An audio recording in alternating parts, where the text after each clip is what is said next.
কাঁঠালের সিজন প্রায় শেষের দিকে, তাই আমি গাছে উঠে পড়ছি পাকা পাকা কাঁঠাল পাড়ার জন্য। ঢাকাতে নাকি কাঁঠাল কিনা খাওয়া লাগে, আর আমাদের গাছে কাঁঠালের অভাব নাই।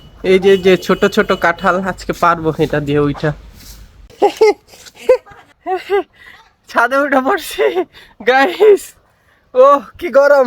তো গাইস আমি কাঁঠাল পাড়ার জন্য উপরে উঠে গেছি, এন্ড এখানে টোকা দিয়ে দেখতেছিলাম যে কাঁঠাল পাকছে কিনা, কিন্তু একটা কাঁঠালও পাকে নাই। এগুলো হচ্ছে 1-2 দিন রেখে দেওয়ার পরে পাকবে। যেগুলো গাছে পাকে ওইগুলো হচ্ছে পরে পরে নষ্ট হয়ে যায়। আর আম্মু একা মানুষ এত কাঁঠাল খাইতে পারে না, সো আমার জন্য সব কিছু রেখে দেয়। আর এই কাঁঠালগুলো হচ্ছে অনেক মিষ্টি। এগুলা দেখতে অনেকটা ছোট হলেও এই কাঁঠালগুলো খাইতে হচ্ছে অনেক বেশি মিষ্টি, ভিতরে রুয়াগুলো হচ্ছে একদম মধুর মতো মিষ্টি। তো এখান থেকে আমি কাঁঠাল পাড়ার জন্য একটা বটি নিয়ে নিয়েছি, এন্ড এক হাত দিয়ে ভিডিও করতেছি। তো এখান থেকে আমি একটা না অনেকগুলো কাঁঠাল পেরে রাখবো, হচ্ছে আমি থাকতে থাকতে আমি 2 দিন থাকবো, এই 2 দিনে 2-3টা কাঁঠাল পেকে যাবে। ভাই যে পরিমাণ গরম, গরমে আমি সেদ্ধ হয়ে যাচ্ছিলাম।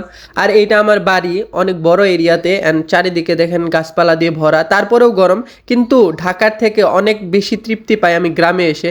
তো আমি এখান থেকে এই কয়টা কাঁঠাল পেরে নিয়েছি। এই যে গরমে ঘাইমে কাঁঠাল বললাম ভাই, কাঁঠালের অভাব নাই। গ্রামের বাড়ি, আর ঢাকাতে নাকি মানুষ 20 টাকা প্লেট কিনে খায়। হায় হায়।